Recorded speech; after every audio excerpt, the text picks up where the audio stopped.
Chère lectrice, chers lecteurs, amis de la littérature contemporaine, laissez-moi ne plus vous présenter Sorge Chalandon, auteur fidèle parmi les fidèles depuis le début du festival, et 19 ans certes, Mazette, éminent président du jury du prix du deuxième roman de lecture en tête, qui va nous présenter le garçon qui est avec nous ce soir et les raisons de sa présence.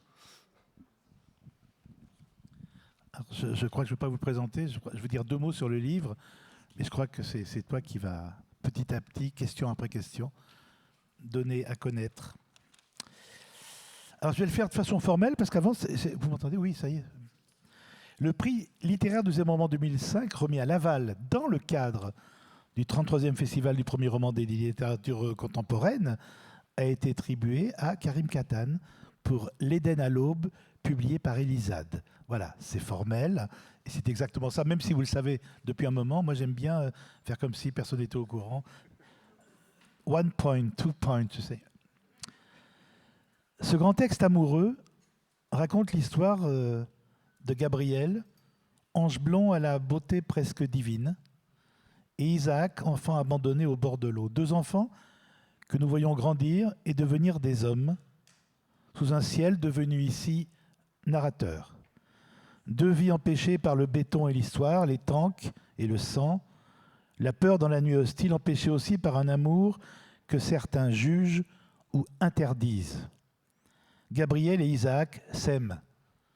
Gabriel et Isaac sont palestiniens.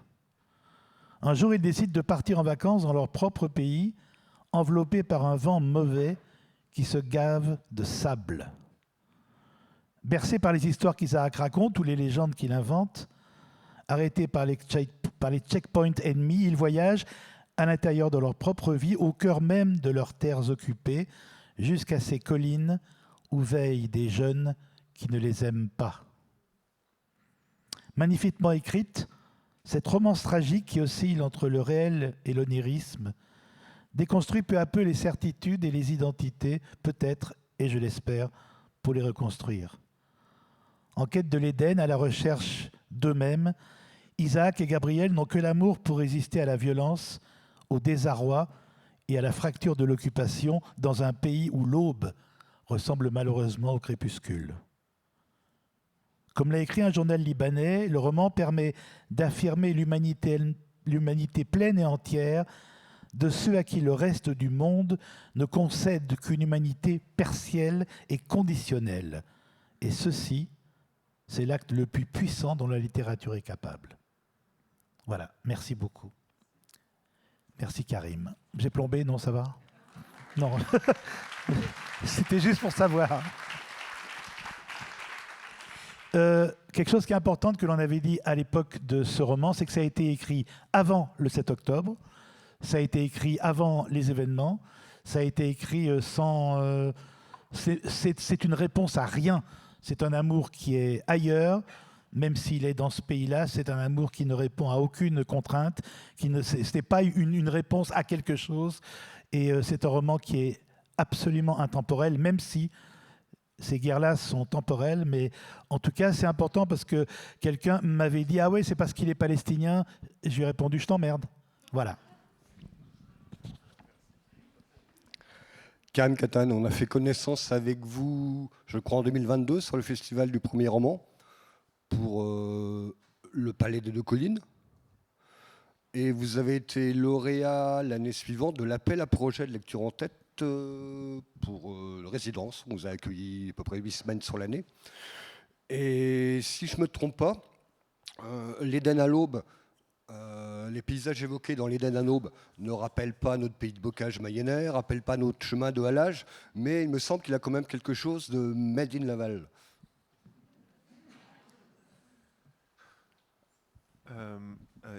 Allô? Oui? Oui, ok. Mais merci beaucoup. Pour tout, hein, enfin pour ça, merci. Et pour cette dernière chose aussi qui me touche beaucoup, je pense que c'est très important, mais de toute façon, je pense qu'on aura l'occasion d'y revenir.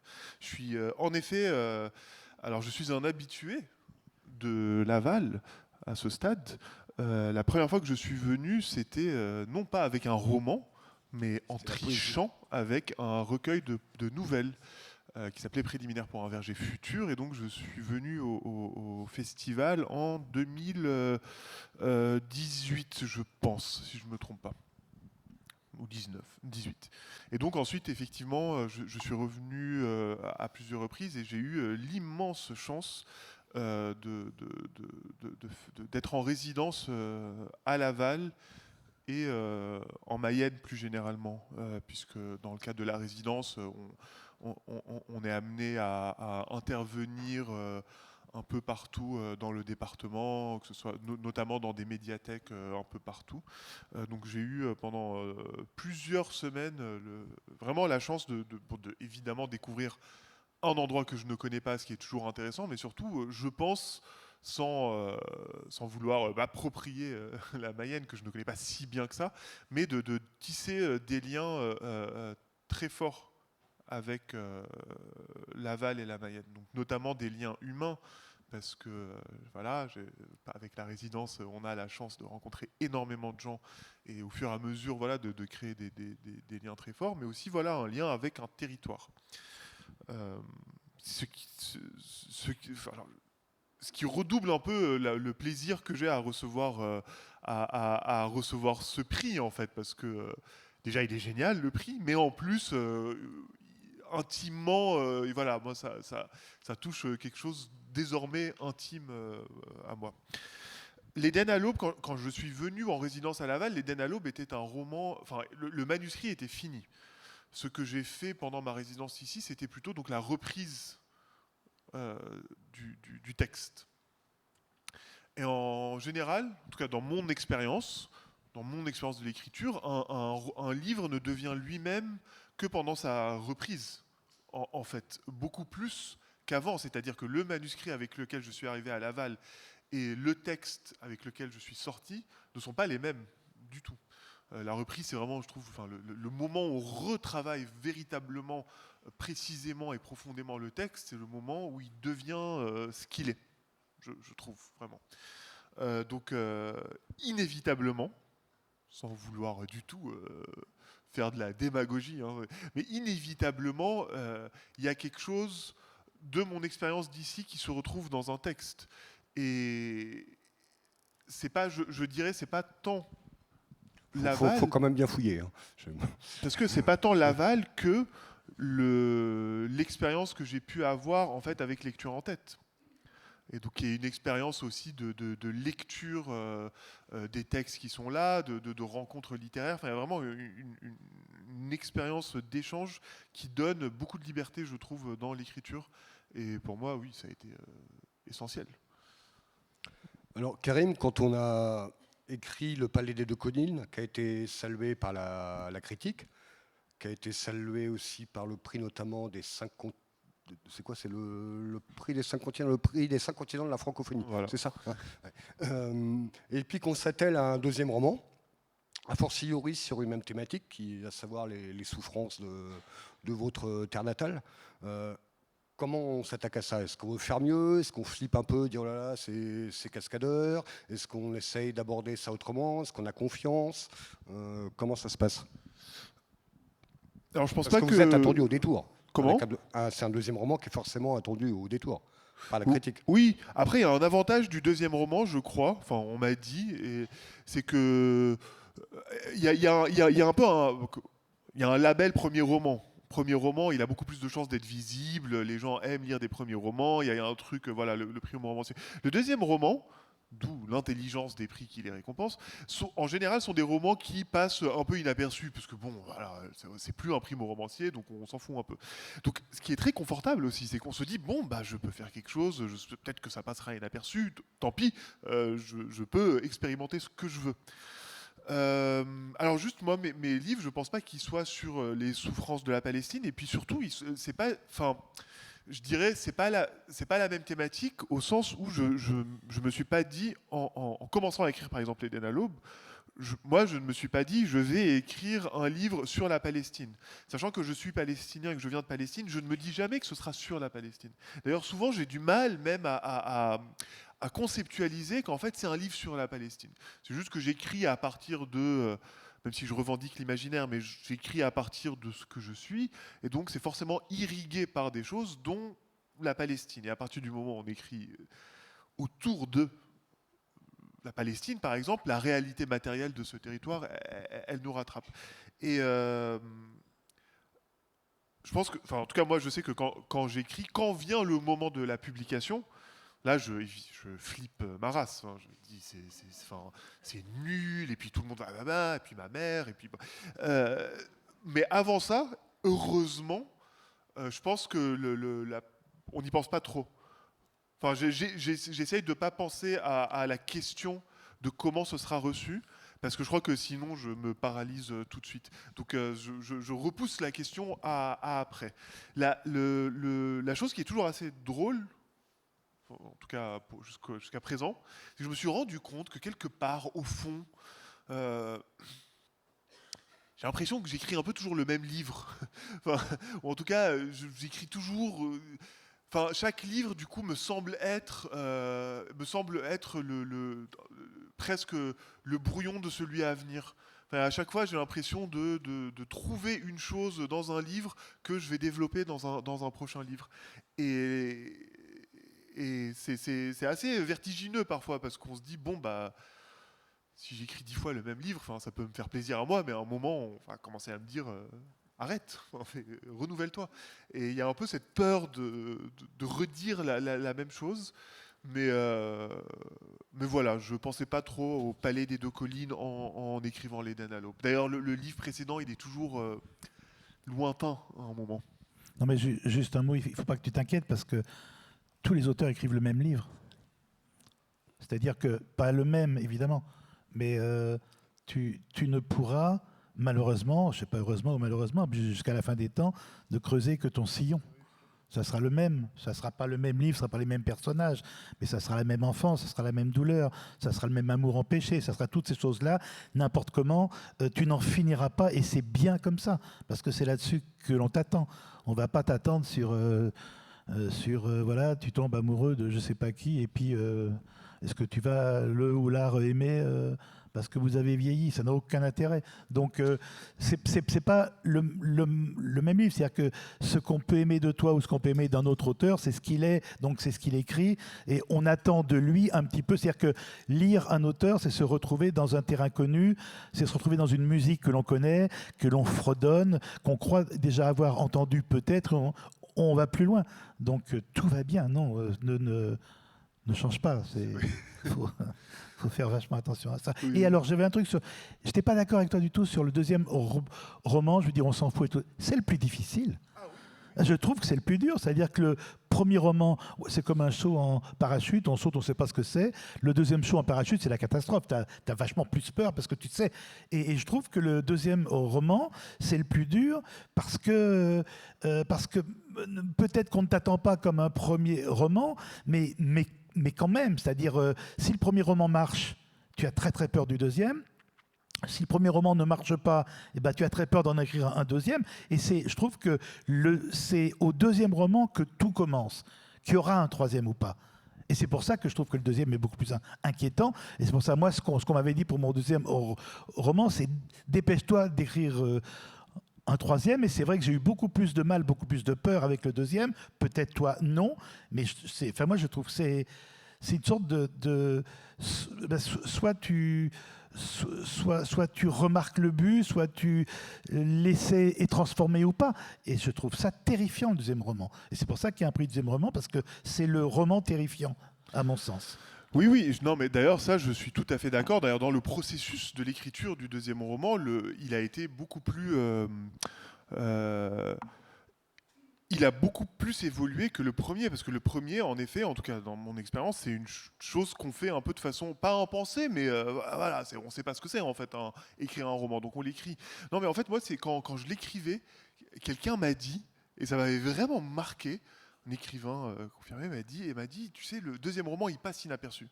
Et en fait, mais du coup, ça a fait un très bon effet, c'est que ça m'a vachement libéré, où je me suis dit, ok, bon, bah, au pire, il sera pas vu.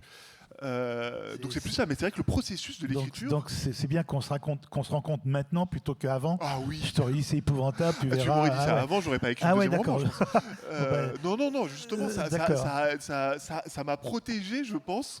Mais c'est vrai que, par exemple, je sais pas si c'est ça aussi, mais alors j'en sais rien, peut-être que ce sera pas le cas dans les faits au troisième, mais j'ai un peu l'impression... Je pense qu'avec le premier, j'y allais aussi un peu à l'aveugle. Là, j'ai un tout petit peu l'impression de voir déjà ce que je veux faire plus précisément avec le troisième. Enfin, il y a une espèce de... Voilà. Peut-être que j'aurais tort et que je me dirais pas du tout, mais voilà, j'ai une impression de précision que j'avais pas avant. Vous dites, Karim, que vous ne cherchez pas à écrire sur la Palestine.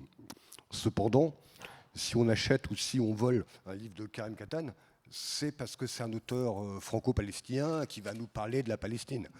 Alors, le premier, il y avait les souvenirs d'enfance, la famille. Le deuxième vecteur, c'est une histoire d'amour. Est-ce que le troisième, il y aura un vecteur différent? Enfin, est-ce que vous assumez quand même d'être un auteur qui séduit parce que vous êtes palestinien? Ah non, ça franchement, vraiment, j'espère, vraiment, sincèrement, j'espère qu'on lit.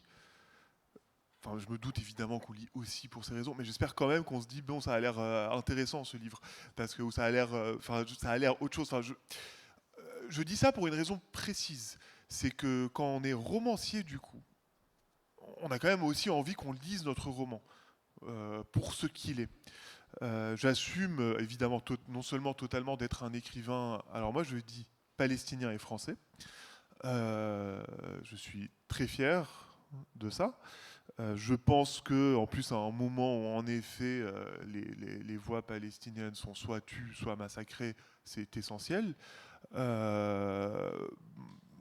je pense qu'un roman se place un tout petit peu ailleurs. C'est-à-dire que j'ai aussi une expression de temps en temps médiatique, où je vais écrire peut-être des tribunes qui portent un peu plus directement, enfin de façon vraiment directe sur la situation en Palestine. Là, je vais avoir une voix, je pense à proprement parler, palestinienne politique.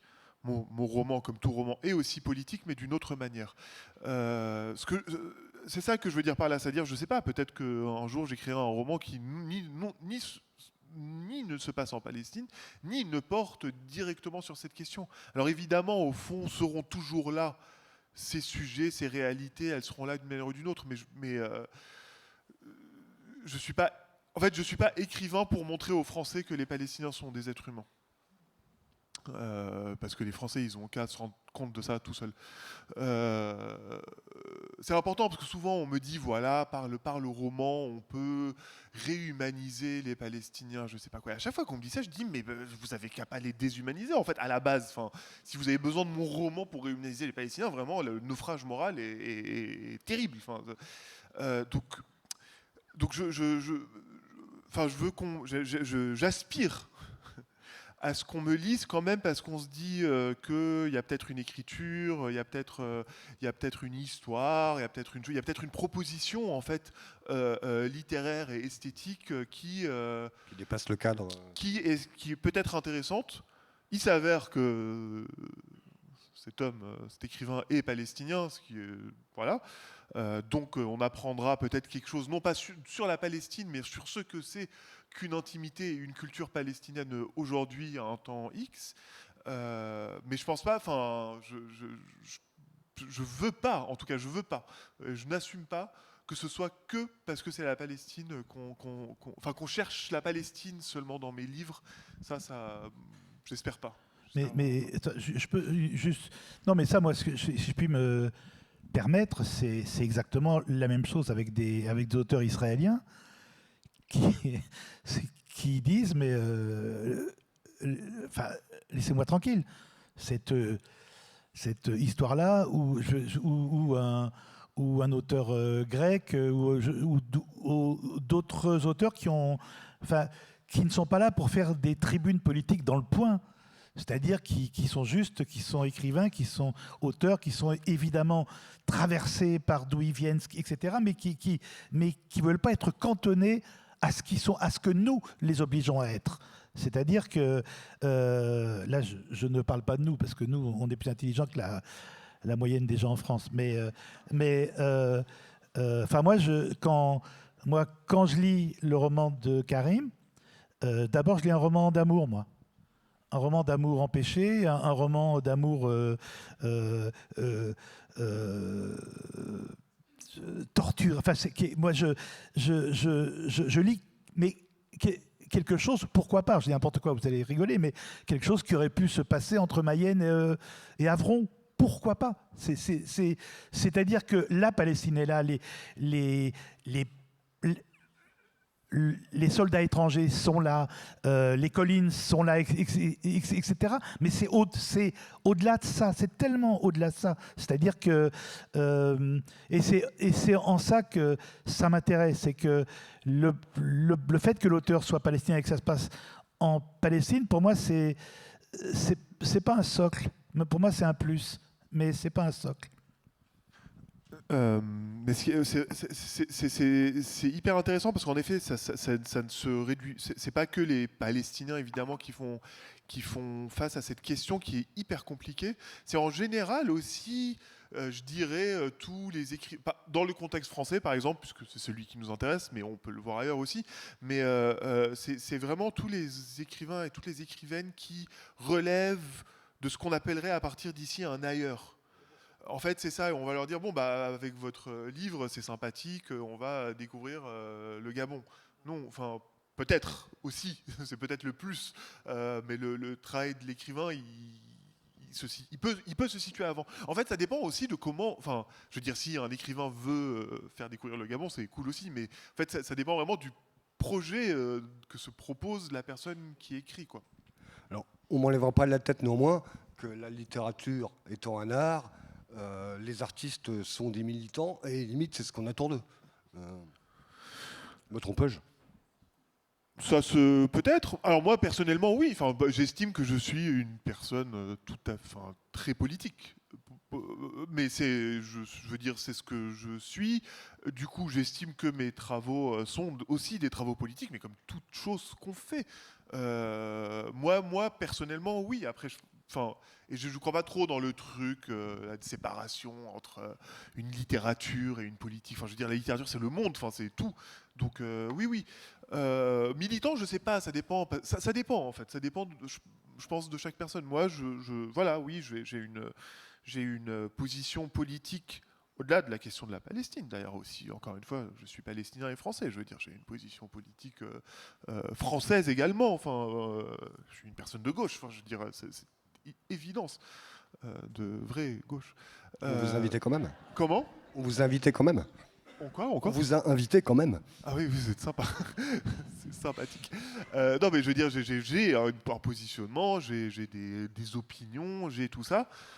Mais à un moment, en fait, encore une fois, il y a par exemple l'espace de la tribune, qui est un espace qui sert à ça aussi. Il y a l'espace du roman, qui est aussi politique, mais d'une autre manière, avec un autre souffle, avec une autre manière de se rapporter à ça. Quand même, le roman, c'est aussi, je trouve, c'est ça qui est incroyable dans les romans. C'est ça le kiff incroyable du roman, c'est que c'est la contradiction, c'est pas des certitudes, c'est des histoires qui peuvent avoir une morale comme ils peuvent ne pas en avoir. Enfin, c'est autre chose, quoi. C'est un espace de liberté de ce point de vue politique aussi. De ce point de vue-là, qui est assez rare, en fait. Mais même, moi, je trouve qu'un homme qui en aime un autre, c'est une attitude politique, et le revendiquer, c'est une attitude militante. C'est-à-dire qu'il n'y a pas que le combat de pays, il n'y a pas que les frontières. Il y a les frontières dans nos têtes, il y a les frontières dans la morale, il y a toutes ces frontières-là qui peuvent faire de nous des combattants. C'est-à-dire que on ne défend pas qu'une idée, on ne défend pas qu'une terre, etc. On peut défendre une façon d'être, on peut défendre une forme d'amour, etc. Alors, je ne vais pas citer Ho Chi Minh, je peux citer Ho Chi Minh. Il disait « La fleur qui pousse est politique ». Tout est politique. C'est-à-dire, absolument tout est politique. Mais moi, c'est marrant. Alors, je suis désolé, peut-être que tu ne vas pas aimer, parce que c'est ce que je vais dire, mais moi, j'ai d'abord lu ça comme un roman d'amour. C'est-à-dire, avant... C'est pas un que sais-je sur la Palestine, c'est un roman d'amour dans un lieu où l'amour n'a pas de place et où aimer est un geste politique. Et où aimer comme ça est un geste militant et où aimer comme ça peut être condamné aussi à mort par ceux qui font de la politique et ceux qui font la guerre. Donc, avant tout, moi, ce que j'ai lu un Roméo, non pas Roméo et Juliette, mais un Roméo et Roméo qui vont forcément vers le crépuscule, malheureusement, puisque l'aube tarde dans ce pays-là. Mais avant tout, moi, j'ai lu ça comme... je trouve formidable que dans ces terres-là, une tentative d'amour existe et je veux qu'on me la raconte, même si elle ne se termine pas exactement comme j'aurais souhaité. Karim Katan, écriture politique peut-être, écriture poétique assurément, et aussi écriture oui, c'est ce que je viens de dire, et poétique, oui, tout à fait, et écriture pleine de symboles. Je me suis notamment intéressé dans votre livre à 3 symboles qui m'ont marqué. Le premier, celui qui est quasiment un 3e personnage, qui apparaît très tôt dans le roman, c'est le Khamsin. Le Khamsin, qui est un vent qui nous sème, mais à la lecture de votre roman, on a l'impression de se prendre un vent sec, violent, avec des grains de sable dans tous les pores de la peau. Enfin, on a envie de boire 3 litres d'eau tous les 2 pages. Et on a l'impression que c'est le symbole de tous les tourments de la Palestine qui sont plutôt couvés, enfin sous-entendus dans votre livre. Et on a aussi l'impression que c'est une sorte de parabole, une sorte de couverture qui protège l'amour de Gabriel et Isaac. L'impression que c'est... Oui, alors le Khamsin, c'est un vent réel, qui est ce vent du désert qui souffle quelques jours chaque année et qui recouvre le pays de sable. Toute l'atmosphère est pleine de sable. Enfin, c'est horrible, c'est dégueulasse. Et là, c'est un Khamsin, bon, évidemment complètement fictionnel, qui souffle sur la moitié de l'année, en fait. Donc on entre immédiatement dans une saison qui n'existe pas. Ce qui me sert aussi à signifier aux lecteurs et à la lectrice que nous sommes dans le roman, dans la fiction. Une chose dont je me suis rendu compte après coup, parce qu'on contrôle beaucoup de choses dans un roman, mais il y a aussi des choses qu'on ne contrôle jamais tout à fait, c'est que le Khamsin, en fait, il me permet de dire quelque chose sur l'occupation. Ça revient à la première question, c'est-à-dire, bon, c'est difficile à expliquer l'occupation. C'est une chose que je dis beaucoup, c'est l'occupation, donc l'occupation d'un territoire, surtout quand c'est une occupation ancienne, qui a des décennies. C'est une machine d'une extrême sophistication qui régit et administre les Palestiniens de la naissance à la mort. De juste avant la naissance à juste après la mort même. Qui régit les Palestiniens là-bas, comme elle les régit ici. Je suis occupé même ici, même moi avec tous les privilèges que j'ai, et mon passeport français, etc. Je reste occupé. Une composante hyper importante de l'occupation, c'est que c'est une administration. C'est une énorme administration profonde. D'ailleurs, le terme très pervers que les Israéliens ont pour l'organisation militaire qui administre les territoires de Cisjordanie occupés, c'est l'administration civile. C'est un truc incroyable, c'est une administration militaire, mais ça s'appelle l'administration civile. Bref. Qui montre aussi les enjeux finaux de tout ça. C'est qu'Israël ne considère pas qu'elle est en occupation militaire de la Cisjordanie, mais c'est Israël.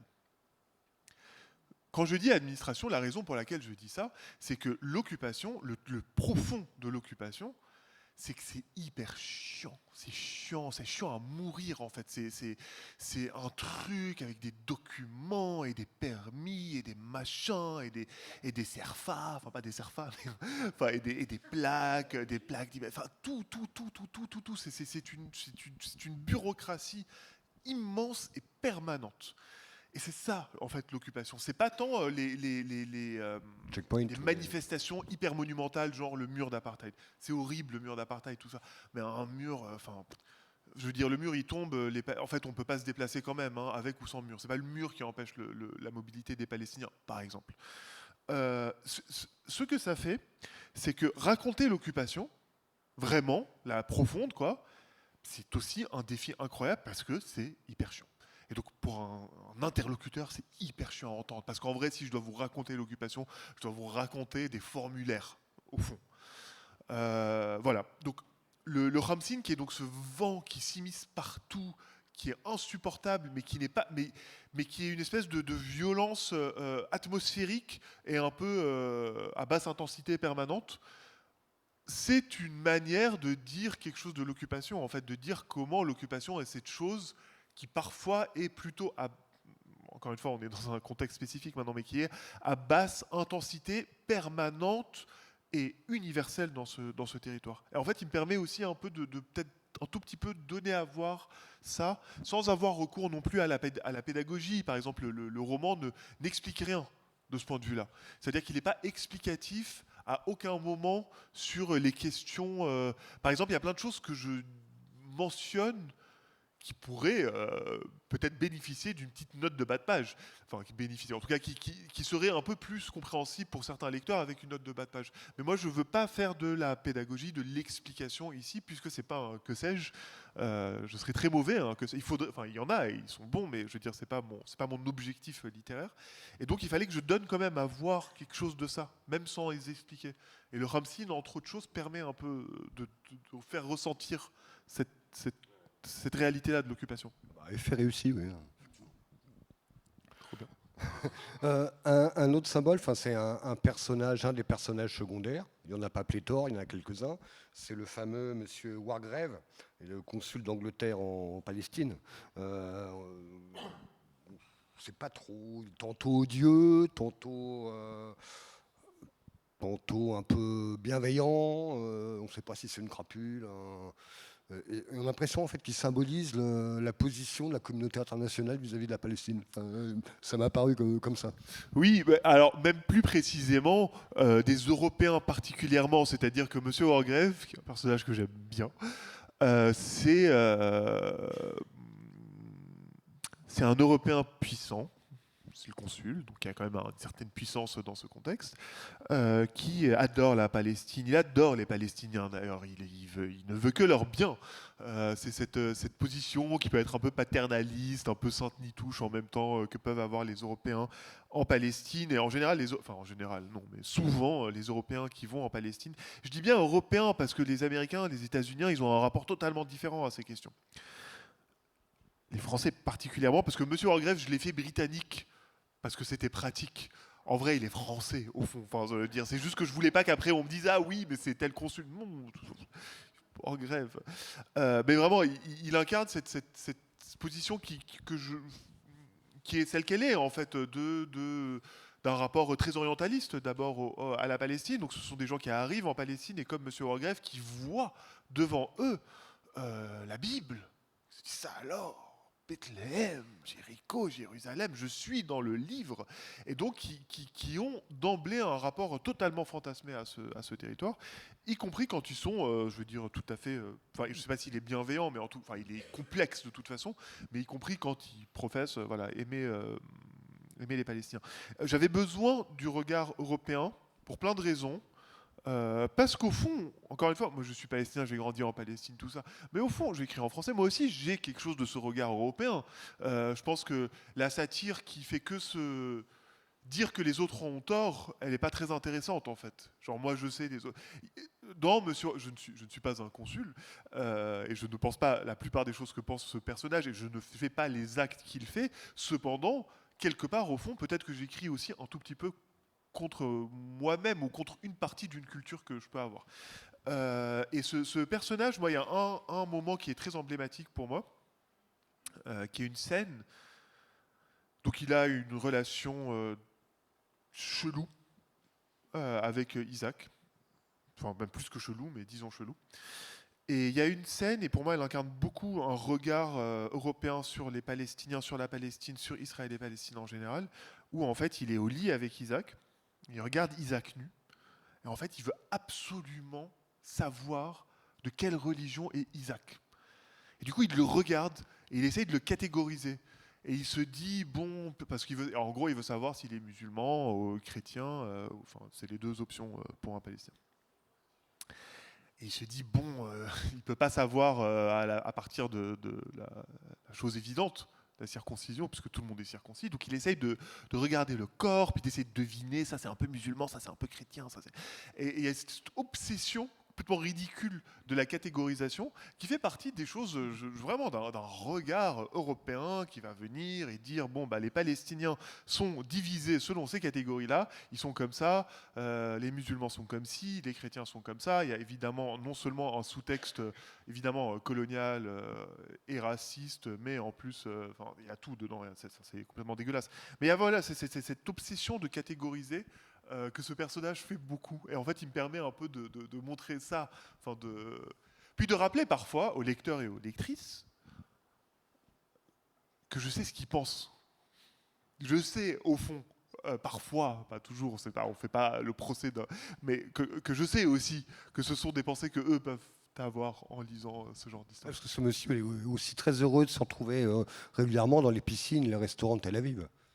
Oui, bah ça aussi, c'est une vérité tout à fait, voilà, qui est ce qu'elle est. C'est que les diplômes qui sont à Jérusalem, les diplômes qui servent, disons, on va dire plus ou moins côté palestinien, ils sont très pro-palestiniens, ils aiment bien et tout, mais bon, à un moment, ils se disent, ça suffit, on va aller, ouais, on va aller à l'American Colony, ou on va aller encore, ça reste palestinien, même si c'est vraiment, on va aller à Tel Aviv dans la modernité. On nous attribue la non-modernité et à Tel Aviv la modernité, ce qui est toujours assez drôle. Un autre symbole, plus qu'un symbole, je dirais une fantaisie de votre part, Karim, c'est, alors, pour resituer dans le contexte, sans spoiler, c'est Gabriel qui vit à Jérusalem. Ses parents doivent déménager dans un village de Cisjordanie qui s'appelle Birzeit. Et là, à un moment, le temps, je sais pas, ils oublient de passer à l'heure d'été. Et toutes les pendules, les horloges, les ordi, tout ça, c'est lobé. Ça peut plus avancer. Et le temps est complètement décalé, le climat aussi. Alors, c'est symbole de quoi? J'ai pensé peut-être passage de l'adolescence à l'adulte, symbole de l'ennui. Je sais pas. J'ai essayé de trouver quelque chose, cette fantaisie. Voilà, C'est marrant, pourquoi pas, d'ailleurs, je pense vraiment pourquoi pas, ça me semble être... ouais, grave. Non, mais... Moi, alors d'abord, je trouvais ça marrant. Ça le laisse, vraiment, c'était... voilà. Mais c'était... en fait, je pensais... Donc, vous voyez évidemment, à peu près comme tout le monde, Israël-Palestine. Sachant qu'il s'agit réellement, par le fait même de l'occupation d'un seul pays. Enfin, je veux dire, il y a un seul pays souverain là, c'est Israël, qui contrôle toutes les frontières, qui contrôle la monnaie. Enfin, je veux dire, il n'y a pas autre chose. En termes de réalité territoriale, c'est un pays. Dans ce pays, il y a un fuseau horaire. Sauf qu'il y avait un moment, je ne sais plus si on le fait encore, mais il y avait un moment extraordinaire où en Cisjordanie, on passait, alors je sais plus si on passait à l'heure d'été ou à laquelle, mais on passait à cette heure 10 jours avant Israël. Genre comme une manière un peu de signifier, je sais pas quoi, mais on passait 10 jours avant les Israéliens. Sauf que comme c'est un seul et même pays où tout le monde, enfin je veux dire, tout le monde vit là, c'était 10 jours de confusion totale. C'était incroyable. C'est-à-dire personne ne savait jamais quelle heure il était, puisqu'on ne savait pas selon quelle heure on est. Est-ce qu'à Jérusalem, du coup, serait-on à l'heure de Cisjordanie ou à l'heure... Enfin, c'était vraiment extraordinaire. Et pareil, c'est une incarnation à la fois terrible et complètement cocasse de ce que fait une occupation. Et du coup, j'avais envie de donner à voir ça, mais pas tant le fait qu'on change d'heure, juste que c'est n'importe quoi. Il y a des choses qui sont de l'ordre de n'importe quoi.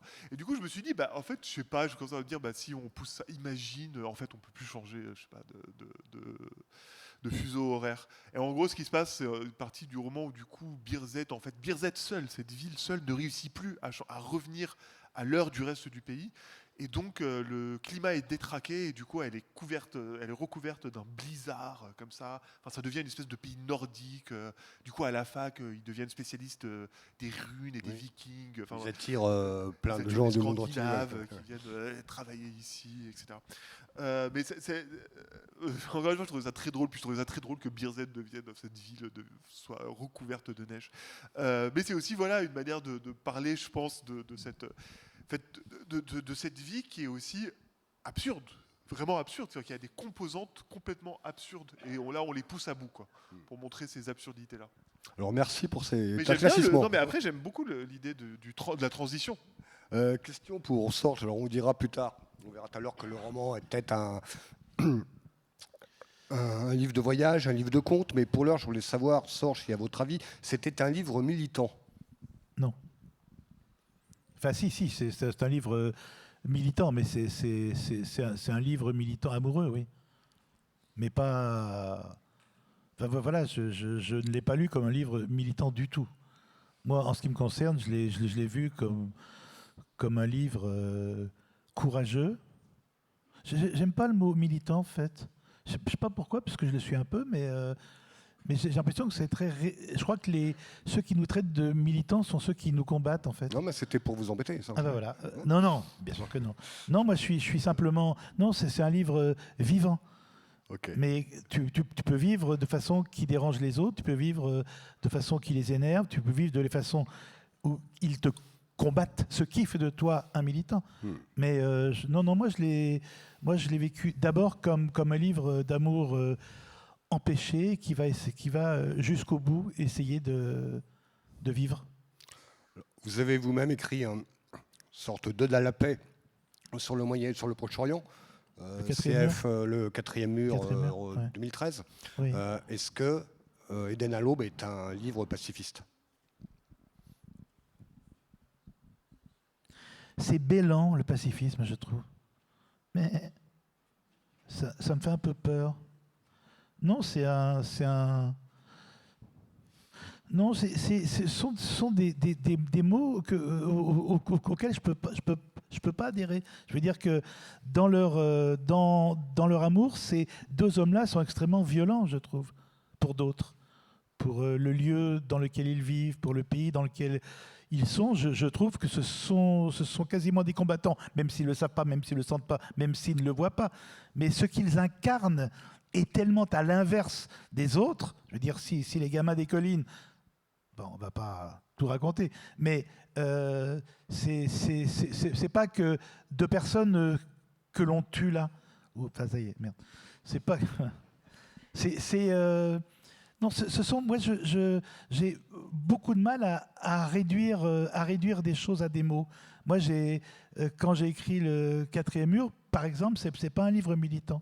C'est sur l'incompréhension de la guerre. Quelqu'un qui ne comprend pas la guerre, qui veut faire la paix, qui va finir par tuer. Parce que quand la guerre est la fin de toi, quand la guerre elle te chope, tu tues. Et parce qu'il n'y a pas le choix. Et donc, je me suis jamais senti. Je veux dire, c'était quoi le mot? C'est un mot bizarre. Pacifiste. Voilà, c'est un mot. Non, c'est un mot bizarre. Pardonnez-moi, mais le pacifisme en France, en plus, il n'a pas très mauvaise presse parce que ça renvoie à d'autres époques. Non, moi, je vis ce roman-là comme un roman, comme un amour armé, en fait. Pour moi, c'est un amour armé, même si c'est extrêmement compliqué, même si c'est pas ce qu'ils pensent, c'est pas ce qu'ils veulent, c'est pas ce que. Je vais te dire, c'est même pas ce que ces jeunes vivent, mais tant pis. Moi, je m'empare de ce qu'ils sont en train de vivre pour en faire moi une arme. Voilà. C'est très compliqué à expliquer, mais c'est ça.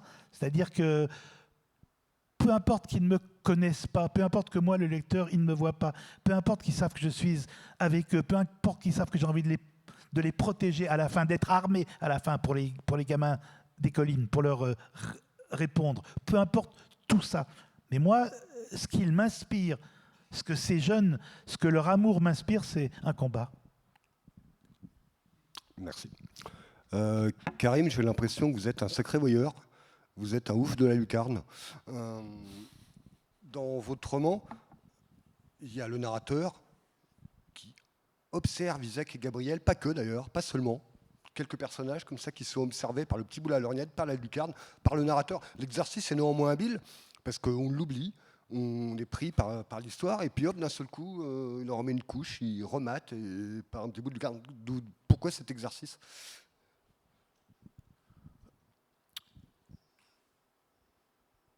Je suppose que déjà quand on écrit ou quand on est romancier, pas que romancier, mais quand même quand on fait des romans, on est souvent dans des positions de voyeur, mine de rien. On observe quand même beaucoup les choses. Donc oui, je pense que j'ai une tendance à des formes de voyeurisme.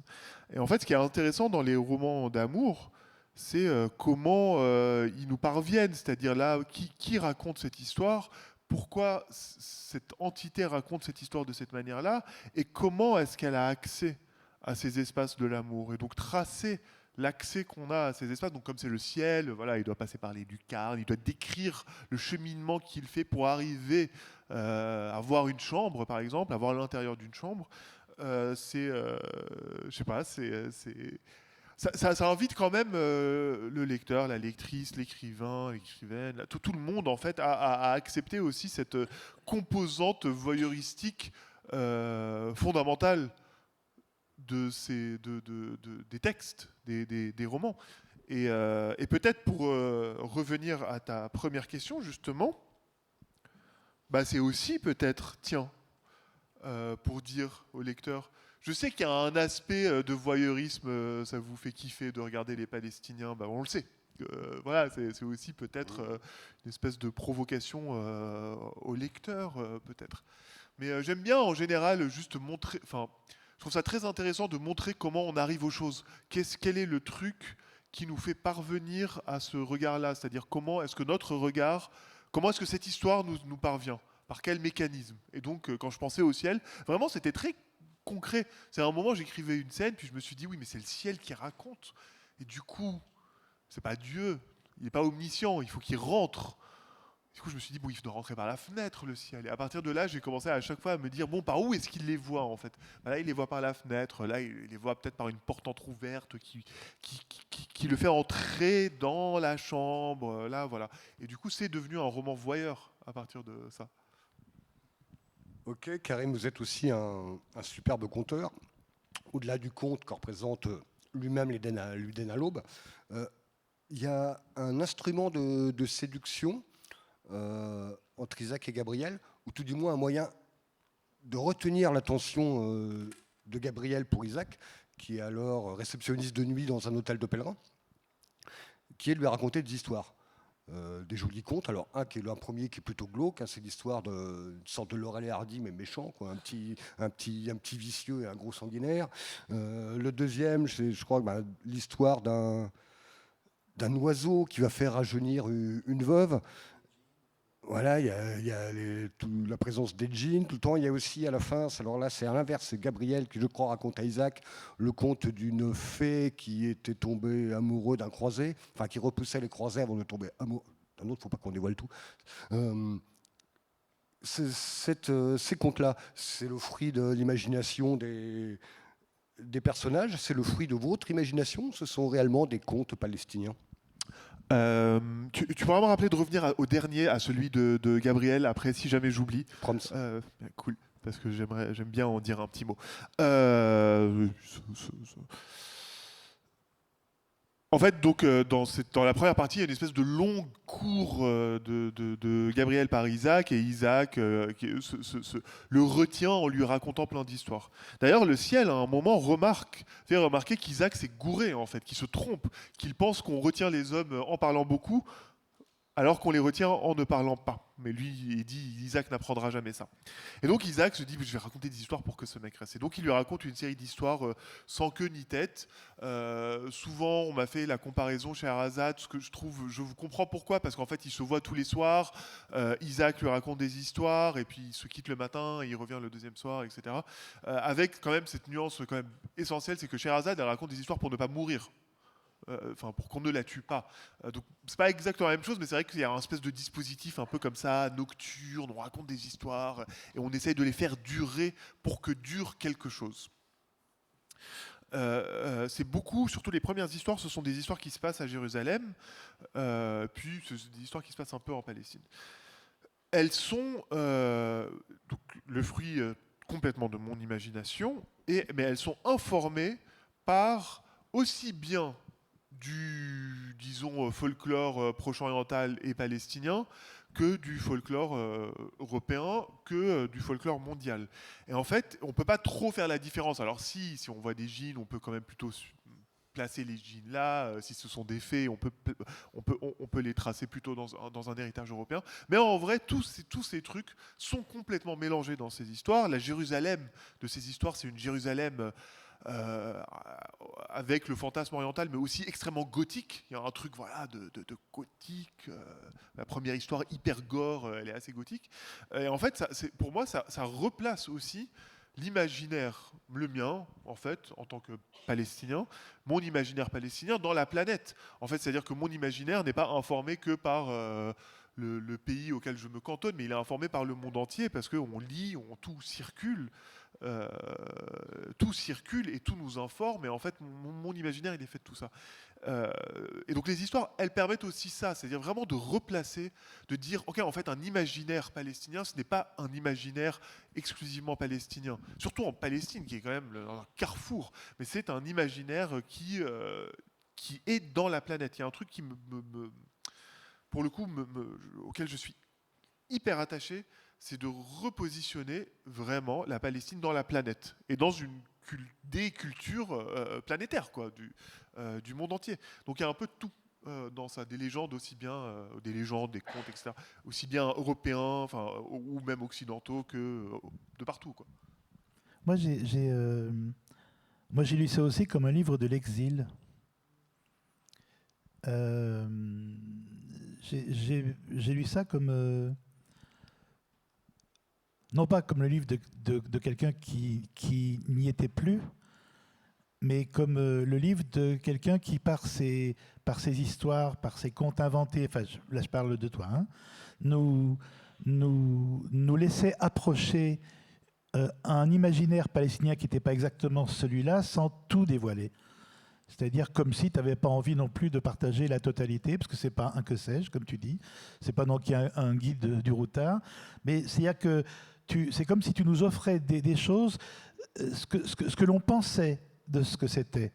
Donc les djinns, donc ces histoires-là, etc., c'est un peu ce qu'on pense que peut être une histoire palestinienne, mais comme s'il ne me les donnait pas à connaître tout à fait, parce que c'est pas que je le mérite pas, mais en tout cas que lui et moi, qu'il me fasse croire qu'il me fasse croire que je connaisse et que je partage quelque chose de connu, ce qui n'est pas vrai. Et je sais pas si c'est très clair, mais je reste sur un imaginaire de la Palestine, un imaginaire comme ça, je reste là-dessus, mais comme si tu m'ouvrais pas toutes les portes, et non plus, tu m'ouvrais pas toutes les portes non plus, parce que tu es dans une position d'exil. Et donc, tu t'adresses, non pas.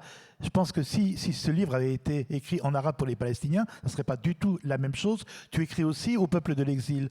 Tu écris aussi à ceux qui t'ont accueilli. Et c'est pour ça que c'est bouleversant, c'est que je suis avec toi, je suis avec les deux personnages, je suis sous le vent, je suis à Jérusalem, etc. Et en même temps, je ne suis que là où tu acceptes que j'aille. C'est-à-dire pas si loin que ça, quoi. Parce que tu gardes des choses que en fait, en définitive, tu ne m'offriras pas. C'est étrange. Oui, c'est intéressant aussi dans la mesure où... alors, déjà, il y a effectivement le fait que j'écris en français. C'est-à-dire, sachant que les Palestiniens ne sont pas particulièrement francophones. S'ils parlent une langue étrangère, ce sera plutôt l'anglais. Donc déjà, de base, je sais que la personne à qui j'écris, toi, voilà, et n'est pas une personne palestinienne. Donc déjà, le dialogue qui se noue, je sais où enfin, je sais, je veux dire, vers qui plus ou moins il s'adresse. Alors c'est la francophonie, mais bon, voilà. Parfois, je dis justement aussi, c'est quand même un livre, comment dire, très français aussi, hein, de ce point de vue-là. C'est pour ça que je dis aussi, enfin, je suis de fait palestinien et français, je suis d'une culture très française. Et dans dans je sais pas comment dire, mais mon travail littéraire, au fond, c'est pas juste que j'utilise le français, c'est que le français est ma langue littéraire, en fait. On l'entend, enfin, je veux dire, voilà, c'est clairement ma langue. Et donc, il y a cet exil-là aussi qui se joue. Alors avant, je faisais très attention à pas trop dire que j'étais exilé, moi personnellement. Je sais qu'il s'agit du texte, mais parce que, mais j'en profite, parce que encore une fois, ayant accès à l'un des plus grands luxes de ce monde, qui est d'avoir un passeport français et dans la plupart des pays du monde, de ne pas avoir à rendre compte de mes déplacements, j'ai quand même une facilité, même si c'est compliqué maintenant, je peux aller, plus ou moins aller et venir en Cisjordanie, plus ou moins. Donc j'ai pas non plus un exil total, même si ces 2 dernières années, ces choses se sont transformées. Néanmoins, à chaque fois que j'écris un roman ou un texte, je me rends compte qu'il est parcouru de cette question. Alors même que l'Éden à l'aube se passe entièrement en Palestine. Ce ne sont même pas des personnages, souvent mes personnages sont ailleurs, ont une espèce d'aliénation avec la langue, avec le pays, machin. Là, pas du tout. Enfin, cette question n'existe même pas du tout dans ce livre. Mais au fond, elle est là partout. À mon insu. Complètement à mon insu, pour le coup. C'est assez drôle. Pareil, c'est des choses qui nous échappent, en fait. On pense contrôler un livre, mais il y a des choses qui ne relèvent pas de nous, presque. Enfin, Vous voulez, Karim, qu'on revienne sur l'histoire d'Alcine? C'est ça, c'est Alcine? oui, Alcine. Oui. Ah oui, oui. Pourquoi je voulais dire ça? C'est l'une des dernières histoires que raconte Gabriel à Isaac. Donc pendant la plupart du roman, c'est Isaac qui raconte des histoires à Gabriel. Et vers la fin, Gabriel lui raconte une autre histoire. Voilà. Et en fait, cette histoire, c'est l'histoire de la sorcière, de la magicienne Alcine, qui, pour repousser les croisés, donc les invasions barbares, séduit dans son île les croisés et les perd un peu, bon, jusqu'à ce qu'elle tombe amoureuse d'un croisé, etc. En fait, c'est une réécriture. C'est là aussi où c'est un livre, je veux dire, français, entre guillemets, européen. C'est une réécriture des gestes des croisés qu'on peut avoir. La sorcière Alcine, qui est la méchante sorcière qui va perdre le croisé. Là, en fait, c'est une espèce d'héroïne qui protège Jérusalem, la Palestine, de ces barbares de croisés qui veulent Ça peut être du Chrétien de Troyes, version palestinienne. À l'envers, en tout cas, du coup, chrétien savant, mais oui, en tout cas, c'est de la geste inversée, en tout cas. Et ça me tient à cœur, parce que c'est beaucoup ça, le roman aussi. C'est juste inviter aussi à réfléchir à qui est l'envahisseur de qui et quand. L'Éden à l'aube également, livre de voyage, notamment un voyage passionnant, première partie dans la vieille Jérusalem. Voyage aussi des 2 amoureux, leur voyage, non pas voyage de noces, mais leurs vacances en amoureux, qui s'avère être un rallye-raid, enfin un peu le Paris-Dakar des années 80, quoi, quelque chose de dangereux, de long, de tortueux. Est-ce que vous venez de dire que vous retournez régulièrement, vous Karim, au moins en Cisjordanie. Quelle est la situation? Est-ce que l'Empire, est-ce qu'on peut circuler est-ce qu'on peut circuler ou c'est difficile Alors ça a toujours été difficile. Et dans les provinces, c'est dans Jérusalem même? Non, alors oui, non, alors sans être trop long, mais quand même. Donc, faut savoir, les Palestiniens, le peuple palestinien de façon générale, donc, sont divisés dans une variété de réalités administratives très différentes. Il y a un nombre incalculable de statuts différents, administrés par Israël, qui donnent accès à des formes de mobilité différentes. Donc moi, par exemple, je suis un Palestinien de Cisjordanie, j'ai une carte d'identité de Cisjordanie qui me permet de me déplacer en Cisjordanie, à part dans les précarés des colons, qui est l'essentiel de la Cisjordanie désormais. Je n'ai pas le droit d'aller à Jérusalem, ni en Israël, je n'ai pas accès à tout ça. Sauf si je postule un permis militaire qu'on n'a plus de toute façon. Mais donc moi, je suis, par exemple, dans cette situation-là. Et donc pour rentrer, je dois rentrer par la Jordanie. Un Palestinien de Jérusalem, qui serait une personne qui a une carte d'identité de Jérusalem, est traité comme un étranger en situation temporaire à Jérusalem, mais il peut se déplacer un peu plus facilement que moi. Sauf que lui, s'il se barre plus de 5 ans, ou je ne sais pas combien, on lui retire son truc. Toute petite précision, qu'on soit chrétien, musulman... Oui, monsieur Wargrave. Oui. C'est palestinien. L'occupation s'applique à travers les religions, à travers les classes sociales, à travers tout. Évidemment, quand on a un peu d'argent, comme toujours, on peut faciliter les choses, mais quand même, l'occupation est d'un égalitarisme remarquable. Donc, qui que ce soit. Pardon, j'ai coupé. Je t'ai coupé. Ah oui. Donc bref, on a plein de statuts administratifs hyper différents et donc qui correspondent à notamment des manières de se déplacer qui sont pas les mêmes. Vraiment matériellement, c'est pas la même chose. Donc c'est juste pour dire d'où je parle, c'est en tant que citoyen de Cisjordanie avec cette carte spécifique. Donc moi, depuis toujours presque, je ne peux pas me déplacer si facilement que ça. Aujourd'hui, c'est plus compliqué, enfin foncièrement plus compliqué, mais la situation était déjà, la mobilité était déjà empêchée avant. C'est-à-dire qu'elle a juste, on n'a pas changé de nature en fait, c'est juste devenu pire. Mais pire dans la même direction. Donc ça ne m'étonne pas, moi. Je reconnais la chose, mais c'est pire. Et la Cisjordanie est complètement... Enfin, je veux dire, bon, les colonies, elles sont partout. Enfin, elles étaient déjà partout, mais là, c'est extraordinaire. Enfin, elles grossissent à vue d'œil. Hein, et je veux vraiment dire à vue d'œil. Ah oui, de toute façon, Jérusalem, le nettoyage de Jérusalem, il est une rapidité effarante. Donc oui, enfin, je reviens quand même à un territoire maintenant qui a toujours été complexe, mais là, à une vitesse que je n'ai jamais vue. Enfin, c'est absolument... Et avec une violence incroyable. Je crois qu'il y a quelques... C'était en 2018, il me semble que tu avais une carte blanche cinématographique où tu avais fait passer des courts-métrages. Et on a vu, je me souviens d'un film qui avait fait l'effet wow, qui était un building en fait. Et la Palestine n'était plus qu'un building avec des étages. Tu avais Jéricho, ou même Jérusalem. Enfin, ouais, c'est un très bon court-métrage de science-fiction d'une grande artiste visuelle palestinienne qui s'appelle Larissa Sansour. C'est vrai, ça. Ouais. Et donc, on s'approche un peu de cette situation. Ah oui. On va peut-être laisser, il faut qu'on se bouge là. Juste une question un peu trash que je n'ai jamais posée, parce que voilà, mais là je te le fais. Donc, tu es palestinien français. La France n'a pas reconnu la Palestine. Je veux dire, tu es plutôt vénère, fâché, triste ou espérant? C'est pas trash, je suis vénère, oui. Je veux dire, il y a de quoi être vénère. Enfin, la France, comme le reste des pays européens, je veux dire, oui, je veux dire, il y a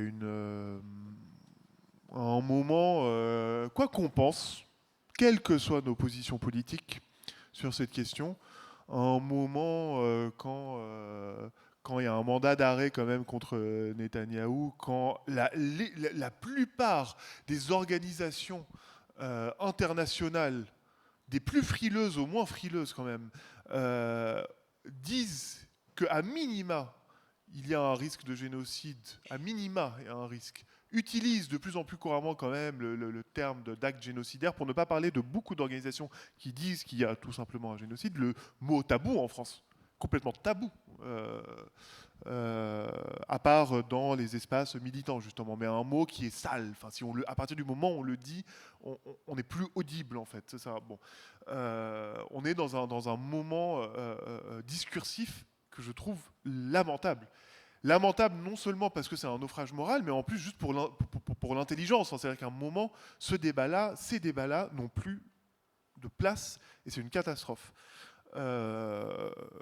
L'espèce de complicité. Alors là, ça change. On voit toujours le truc en rétropédale un peu parce qu'on se dit oh là là, c'est chaud. Va falloir quand même dans 10 ans qu'on dise non, mais nous avons dit que. Donc il y a des choses qui commencent à changer. C'est trop peu, trop tard, mais quand même les choses changent un peu. Je suis bon. En même temps, je vais dire, j'ai pas d'attente absolument faramineuse de la part du gouvernement actuel, ou d'autres même. Mais je suis, en fait, je suis parfois complètement démuni face à l'espèce d'hypocrisie en fait. Parce que on va parfois dire oh là là, tuer à bout portant 15 secouristes, c'est pas ouf, c'est pas cool les gars, c'est pas bien. Mais on ne va absolument pas prendre une mesure pas de rétorsion, une mesure adéquate, qui serait une sanction. En fait, on sanctionne la Russie à juste titre. On peut sanctionner d'autres pays. Enfin, je veux dire, la sanction est un outil à disposition qui n'est même pas particulièrement controversé. Enfin, encore une fois, on parle d'un truc où on peut citer toutes les organisations internationales, on peut citer l'ONU mais la sanction, qui est un truc basique, n'est pas pris. Donc oui, bon, je suis pas déçu, mais voilà. Après, je suis toujours intéressé par Vous savez, au début, quand on m'invitait à des trucs médiatiques et tout, après, on me disait ah, c'est hyper important d'entendre vos voix, machin. parce que c'est rare. Mais en fait, c'est rare parce que vous les invitez pas. Je veux dire, à un moment, les Palestiniens existent, il y en a. On peut inviter des gens à parler. Hein, c'est pas. Voilà. Donc il y a une espèce de schizophrénie française qui me fatigue aussi. Non, mais du jour où Baruch Goldstein, un extrémiste juif, a tué Yitzhak Rabin, le premier ministre juif, du jour où un juif a tué un juif, tu savais que ça serait comme ça. C'est-à-dire que cet acte-là a montré, ça ne s'était jamais vu, jamais. C'est-à-dire qu'il aurait tué le Premier ministre, Rabin aurait été tué par un Palestinien, etc. Mais là, tout d'un coup, tu te rends compte qu'au sein même du pays, tout d'un coup, tu as un homme qui tue un Premier ministre parce qu'il veut faire la paix. Ce jour-là, tu savais que ça finirait comme ça. Et aujourd'hui, il y a deux ministres israéliens aujourd'hui qui vénèrent cet acte criminel. Donc ça va être extrêmement difficile. C'est-à-dire que de tuer un Premier ministre parce qu'il veut faire la paix, une fois que ça c'est fait, une fois que ça c'est dit, qu'un juif tue un juif parce qu'il veut faire la paix, tu fais quoi après ? On nous met un peu la pression sur le, sur le timing. Petite précision, on n'a pas évoqué, on a dit que c'était un livre poétique, dans le fond, bien sûr dans la forme aussi, hein, parce qu'il y a des moments, clac, on a déclinaison de petites poésies, exercice de style. Vous parlerez néanmoins, Karim, demain de poésie, je crois dans l'après-midi, vous serez avec Yahya Bellassri, et vous parlerez tous les deux je crois que le thème c'est la poésie nous transforme-t-elle, hein, donc pour les personnes intéressées, vous retrouverez Karim demain, qui évoquera davantage de la poésie, romancier et aussi poète d'ailleurs. Je crois que la dernière actualité, c'est un recueil de poésie, me semble-t-il. Ouais. Merci. Deuxième info, on n'a pas beaucoup parlé d'amour, malgré que ce soit un roman d'amour. On n'a pas beaucoup parlé d'amour parce que Sorge Chalandon n'y tenait pas spécialement. Le maire de Laval non plus. Le maire de Laval non plus. Galéjade encore. C'est parce qu'une autre table ronde demain matin, ici même à 10h45, avec une belle brochette de romanciers fidèles au festival, puisqu'on aura, je crois, Violaine Béraud, on aura Simon Johannin et Karim Katan. Donc je crois que ça va balancer du love, quelque chose de sévère. Donc levez-vous et venez. Aussi, dernier message, d'ici 5-10 minutes, Karim Katan va se retrouver sur le stand de librairie. Donc si vous réussissez à voler le livre, vous pourrez lui faire dédicacer. Bon, il ne faut pas le voler, hein, surtout il faut l'acheter. Oui, pour, aller voler d'autres livres, mais pas le... Enfin, il faut l'acheter pour faire, vivre en tant qu'écrivain, pour faire profiter notre petit pouvoir d'achat sur la filière du livre, hein, que ce soit nos sympathiques auteurs jusqu'à nos librairies indépendantes. Et Monsieur le Président, ça va être à vous d'officier en remettant ces 2 places pour le Puy du Fou à Karim Katan. Je remets quoi ? Le gâteau au chocolat, voilà, j'ai pas envie de l'abîmer. Il y a aussi une enveloppe, mais l'enveloppe, je crois qu'on l'a plus. Hein. Maintenant, ça se fait par virement automatique. Alors, j'ai pas envie de l'abîmer. Hein. Ouais. Oui. Voilà.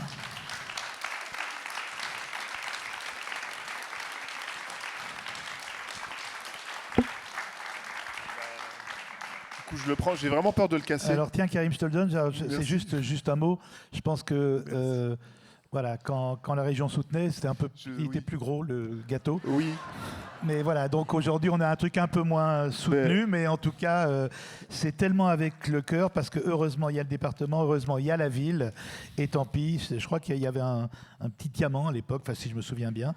Ce petit diamant a disparu aujourd'hui, mais en tout cas voilà. Merci beaucoup. Merci messieurs, ce fut un plaisir. Karim, on vous retrouve dans le temps de boire un coup d'ici 6 minutes. Juste parce que je voulais le faire aussi et vraiment remercier Lecture en tête et revenir sur ce truc de la région parce que quand même c'est incroyable qu'on puisse continuer à faire ça alors que la guerre est là. Merci à Lecture en tête. Merci, chère lectrice, lecteur. Belle fin de festival, belle suite de festival. Et merci à vous d'être là aussi, véritablement, vraiment. Parce que c'est-à-dire que je ne pensais pas qu'un jour venir au festival sera un geste quasiment militant. Maintenant, ça l'est. Voilà, bravo.